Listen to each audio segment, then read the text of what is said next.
Hey everyone, welcome back to another video. Today I really don't want to waste too much of your time, so I'm just going to put timestamps of everything in this video. So if you really want to, you can just skip to that certain point in the video. I hope you enjoy. Goodbye. Evan Macmillan, aka The Trapper, one of the 3 killers that's been in the game since the beginning. Also, he's the face of Dead by Daylight. The Trapper's power is Bear Trap.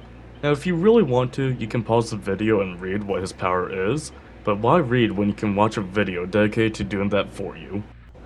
Would you believe me that the Trapper's power is to, believe it or not, placing traps? Well, there's more to it than just placing traps, so let's get into it. When you first enter a trial, you automatically have 2 traps in your inventory. You can only hold 2 traps at a time.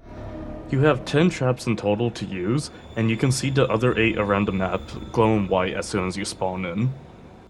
Before you place a trap, you can see an orange outline of where you are about to place it. You can also see how to place a trap on the bottom of the screen. You can only place a trap where you see an orange outline. Once you are satisfied with the location of the trap, you can place it wherever you would like to. After you place the traps wherever you want to, you can go around the map and collect the other traps placed around. You can also collect traps that are set in place too. You don't have to just collect the ones that are disarmed. If you see a disarmed trap, you can reset it without picking it up. Every time you place or reset a trap, you gain a 7.5% speed boost for 5 seconds. You can place traps wherever you want, but place them smartly, like placing them at pallets, placing them at windows so they can't vault them, or placing them in tall grass so they are less visible. Or you can place them in places you think survivors will run or hide to. Funny enough, traps aren't just for trapping, but they can make survivors avoid windows or loops. If a survivor hits a trap, you will be notified and their aura will be revealed to you. Make sure you get to the survivor before they escape the trap. Survivors also disarm a trap once freed and become injured as well. Similar to survivors, you can hit your own traps. Don't worry, they automatically reset if you hit them. If you do end up catching a survivor in the trap, you have 2 options. Option 1 is pick them up, and option 2 is hit them with your weapon and then pick them up from the ground. Now, how to play against a trapper. How do you know if you're in a match with a trapper as a survivor? First things first, look at the ground for any disarmed traps. Watch out where you are going, traps can be anywhere. Also, make sure not to rush windows or pallets without looking unless it is absolutely necessary.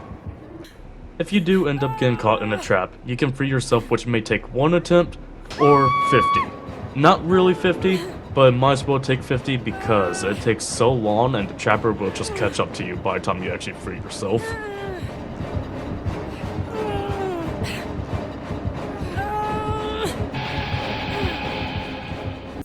Or you can let your teammates free you, but don't always count on them. Seriously, this is sped up and it still took a while, so situations like this are best to attempt a self-escape, because you have a better chance of that than counting on your teammates all the time.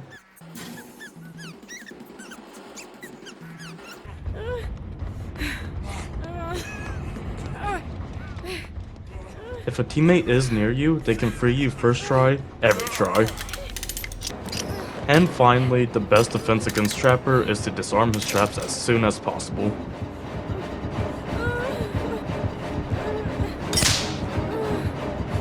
Every killer has 20 unique add-ons for themselves. They are split into categories, which are 4 brown, which are common, 5 yellow, aka uncommon, 5 green, which are rare, 4 purple, very rare, and 2 red, ultra rare, which are supposed to be the best add-ons for those killers. I will not be showing clips of each add-on, I'll just be reading them all. On that note, let's get into the Trapper's add-ons. Trapper Gloves increases bear trap setting speed by 30%. Padded Jaws. Bear traps do not inflict damage on trap survivors. Equipping this add-on negates the effects of rusted jaws and serrated jaws. Points awarded for trapping survivors are increased by 100%. Makeshift Wrap. The trapper cannot be caught in his bear traps. Bear traps will be disarmed if the trapper steps in them. Bear Oil. Setting a bear trap is silent. Wax Brick. increases the time required to rescue a survivor or attempt escape from a bear trap by 33%. Soraya Jaws, bear traps inflict hemorrhage on trapped survivors until they are healed. Lengthen jaws, when survivors escape bear traps, they are inflicted with deep wound. Coffee grounds, gain an additional 5% haste status effect for 5 seconds after setting a bear trap. 4 coils spring kit, increases time required for survivors to disarm bear traps by 33%. Trapper bag, start with 1 extra bear trap, allows the transportation of 1 extra bear trap. Tar bottle, darkens the appearance of bear traps. Secondary coil, increases time required for survivors to disarm bear traps by 50%. Rusted jaws, bear traps inflict mangled on trapped survivors for 70 seconds. Fasten-in tools, increases bear trap setting speed by 50%, increases the time required to rescue a survivor or attempt escape from a bear trap by 25%. Trapper sack, all bear traps are carried at the beginning of the trial instead of spawning on the map. Bear traps cannot be picked up. Tension spring, a bear trap resets 2 seconds after a survivor escapes from it. Oily coil, when resetting a bear trap, reveal the aura of the most recent survivor to disarm it for 5 seconds. Honing stone, the trapped victim is left dying instead of injured if they free themselves.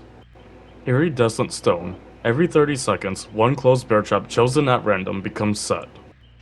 Bloody coil, when the bear trap is disarmed by a healthy survivor, the bloody coils exact their price and that survivor becomes injured.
What?